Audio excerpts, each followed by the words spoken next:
Hey guys, welcome to Clement Customs. So, I finally got a new project. Something fun, something that will be more on the back burner that I can fill in here and there, but it's something weird. I like weird, so take a look.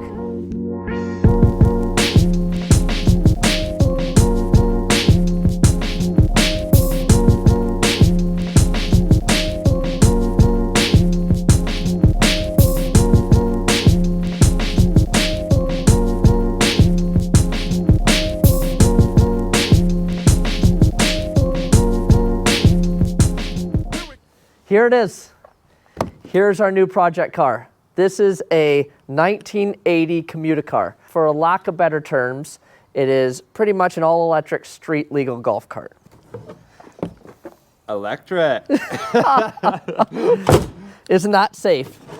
First things that get contacted in an accident are the batteries. Yeah, and they do 4 batteries in the back and 4 batteries in the front, which is a very strange concept. And like Tay said, horrible location. And not only that, they're protected by a 1x4 piece of wood bumper that is wrapped in foam. Okay, so these cars were built by a Florida company called Sebring Vanguard. The early models were called a city car instead of a commuter car.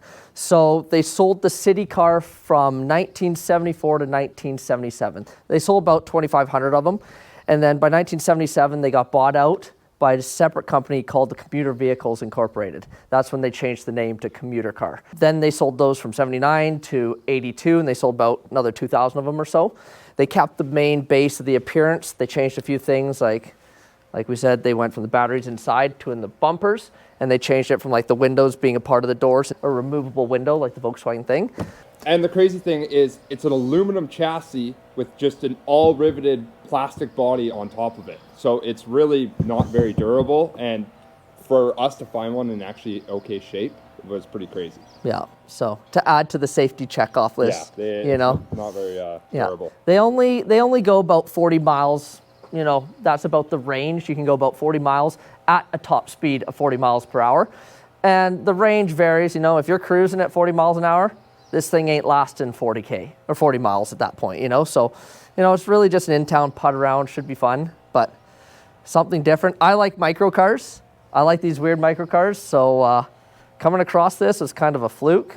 You know, weren't looking for it, but it just ended up in our hands. It ended up in our hands. So one of my favorite things about this vehicle is the accelerator pedal. It's actually a 3-position switch, which let's show you guys that right now. All right, so Jake doesn't fit in this very no. well. Also, yeah, you guys want to see this?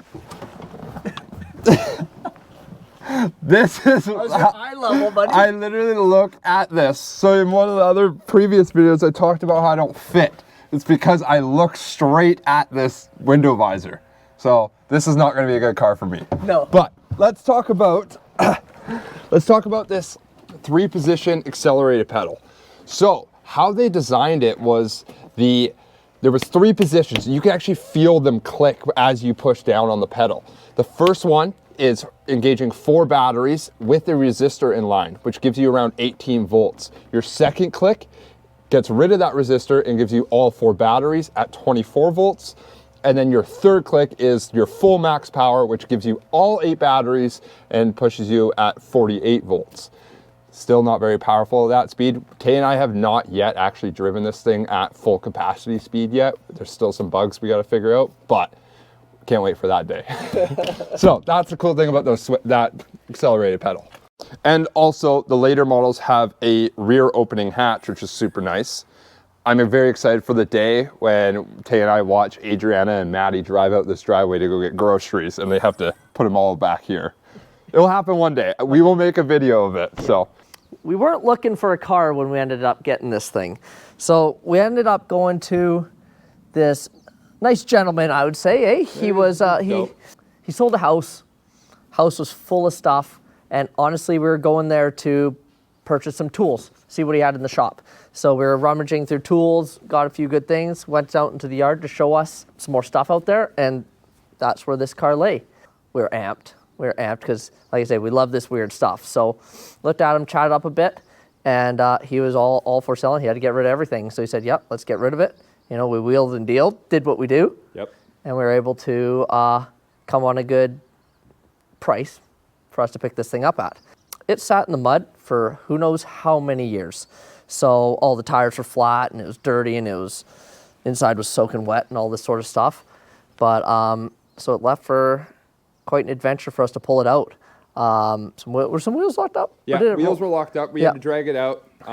We used Dad's trailer we used Dad's truck. Shout out to Dad again. Yeah, shout out to Paul again, Yeah. saving the day. We were thankful enough to use Dad's truck, so we actually hooked up Dad's truck, dragged it out of there, so we actually were able to get it out because we couldn't push it on its own. No, Flat tires. it was in mud. Yeah, Like I thought the truck was going to get stuck at points, but Yeah. but she's so yeah, we just dragged her out. You know, the two back wheels in this aren't, you know, they were just flat, you know, so we were able to change them out after the fact. So But- yeah, once we dragged it out of there with Dad's truck, we were able to free it up a little bit more, and then we just winched it onto Dad's trailer, and we brought her home. And it was we hadn't really no idea what we were getting ourselves into because Yeah. we don't do electric cars at all. And, Let alone something from the 80s. and this has been toyed with a little bit. There was definitely some stuff that was not a factory thing. The but wiring is a disaster. Yeah, it was pretty scary. Tay and I were scratching our heads, going, "What the hell is this?" Yeah. So we have got it running. I've been playing with it. We have been playing with it a bit. Yeah, it's been. Hey, It's really and fun. you know, we just put some old batteries in it, did some wiring, you know, bled the brakes, all that sort of stuff. So we have gotten it to go and stop.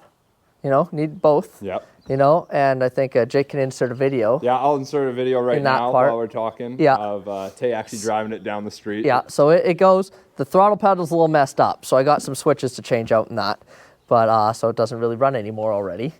Yeah, so that's This is basically it. This is really it. Just wanted to show you guys something fun. This is not going to be a main priority build at all. No. I don't think you're really going to see much more footage of us building this at all.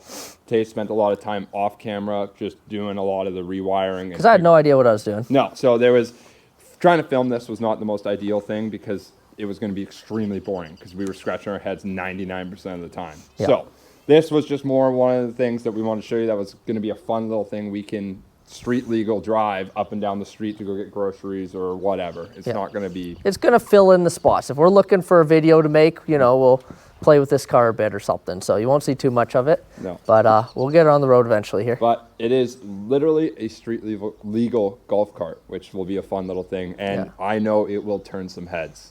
Yeah, she's small. It's time. You'll probably never see me drive this thing, or if you do, it's just going to be a funny video to see if Jake can drive it. There you guys go. Thanks for watching. Yeah, don't forget to like, subscribe, leave a comment down below on what you actually think of this vehicle. We know it's weird. Yes, very strange, and we'll catch you guys on the next one.